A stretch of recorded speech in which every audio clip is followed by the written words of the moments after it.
The champagne flutes caught the golden hour light streaming through the stay. Why light streaming through the floor-to-ceiling windows of the Beverly Hills penthouse, casting tiny rainbows across the marble countertops. Isabella Martinez adjusted her silk evening gown one final time before the charity gala photographers arrived. At 35, she had everything the world deemed successful: a thriving luxury event planning business, a penthouse with a view of the Hollywood sign, and a closet full of designer dresses that graced red carpets across Los Angeles. Yet as she stared at her reflection in the Venetian mirror, something felt hollow. The diamond earrings her latest client had gifted her sparkled brilliantly, but they couldn't illuminate the darkness that had settled in her heart 10 years ago, the day she walked away from her family in a storm of pride and bitter words. It had started with a family dinner that went catastrophically wrong. Isabella's father, Miguel, a hard-working construction foreman, had questioned her decision to leave her stable teaching job to chase what he called impossible dreams in the entertainment industry. Her mother, Carmen, had sided with him, worried about Isabella's financial security. The argument escalated when Isabella announced she was moving to another city with her saving money her parents had hoped would go toward a house in their modest neighborhood. "You're abandoning your roots, Mia," her father had said, his weathered hands trembling with emotion. "This family isn't glamorous enough for you anymore." Isabella's response had been swift and cutting. "Maybe it is not that I am abandoning you. Maybe I'm finally brave enough to want more than settling for less." Those words hung in the air like smoke from a fire that would burn for the next decade. Isabella left that night, and pride built walls so high on both sides that no one knew how to tear them down. Now, surrounded by crystal and gold in her penthouse, Isabella's phone buzzed. Her assistant's message read, "Emergency at the Children's Hospital Gala venue.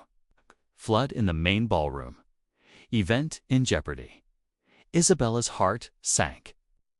This wasn't just any event. It was the most important charity gala of her career, honoring pediatric nurses and raising funds for underprivileged children's medical care. A-list celebrities, influential donors, and media outlets would be there. Failure wasn't an option. Racing through capital city traffic in her silver Porsche, Isabella's mind worked frantically to find solutions. When she arrived at the hospital, the sight was devastating. Water covered the elegant ballroom floor, and the carefully planned decorations were ruined. The hospital's event coordinator, Mrs. Chen, was near tears. "We can't possibly host 300 people here," Mrs. Chen said, surveying the damage. "And it's too late to find another venue." Isabella closed her eyes, thinking of all the prestigious venues she knew. But Sunday evening availability was impossible. Then, like a whisper from her past, she remembered something: the community center in her old neighborhood in East LA. It wasn't glamorous, but it was spacious, available, and had a kitchen. "I have an idea," Isabella said, though doubt crept into her voice. "But I'll need help, lots of it." 2 hours later, Isabella stood outside the Esperanza Community Center, her designer heels clicking uncertainly on the cracked pavement. The building hadn't changed much. Still the same faded murals painted by local teens. Still the same chain-link fence surrounding the small parking lot. But inside, she knew there was warmth, community spirit, and enough space to save her event.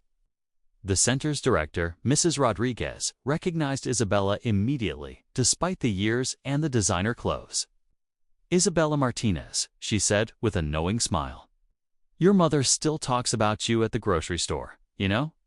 Shows everyone the pictures from the society pages on her phone." Isabella's throat tightened. "My event venue flooded.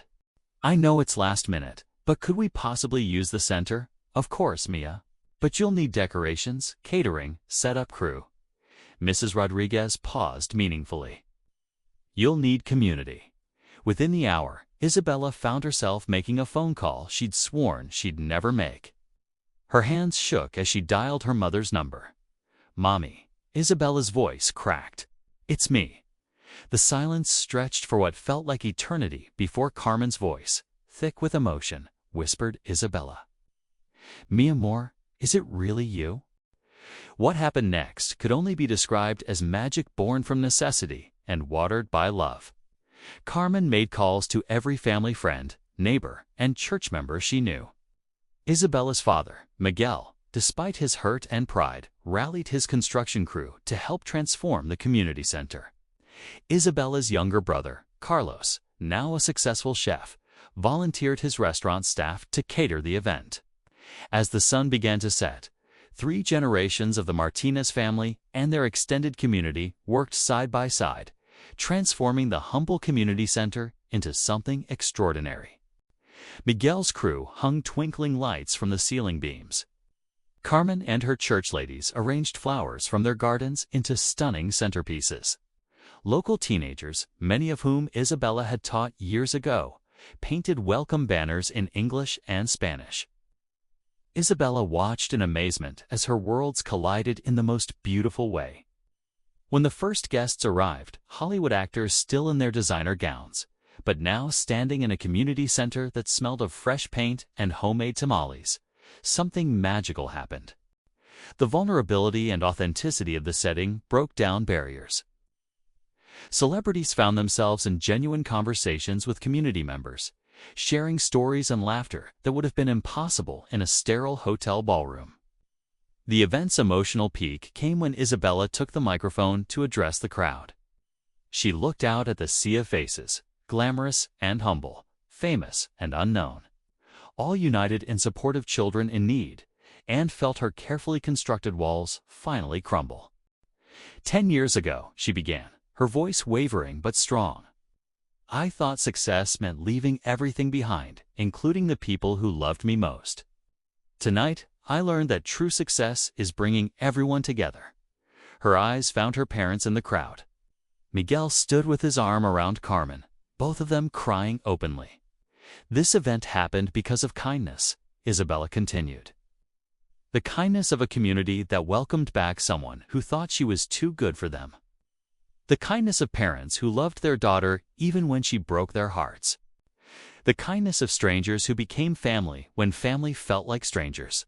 She paused, overwhelmed by emotion. "Tonight, we're not just raising money for children's medical care. We're proving that love is the greatest healing force of all." The evening raised more money than any previous hospital gala. But the real treasure was found when Isabella finally walked up to her parents at the end of the night. Miguel's weathered hands, the same ones that had built countless structures across the city, gently cupped his daughter's face.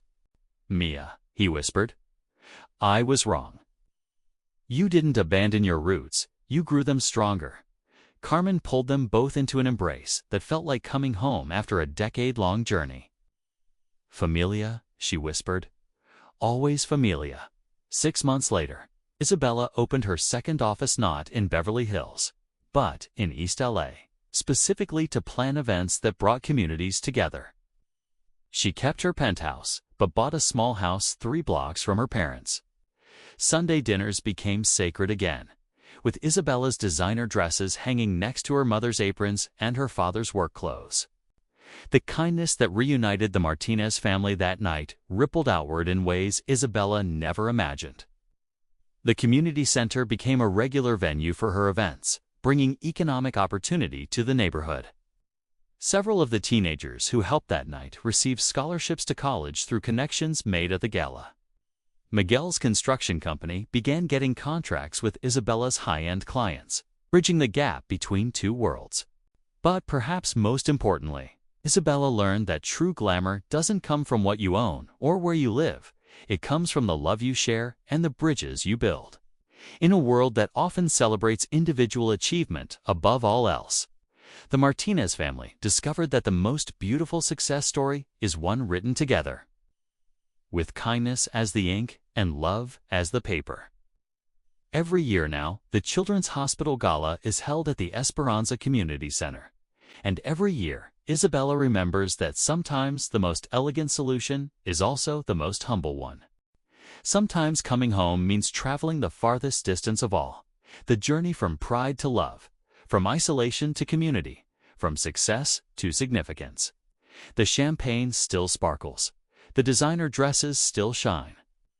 But now, they re-accompanied by something infinitely more valuable: the laughter of family gathered around a table, the warmth of community support, and the unshakable knowledge that kindness has the power to heal even the deepest wounds and bridge even the widest gaps. Like and subscribe for more videos.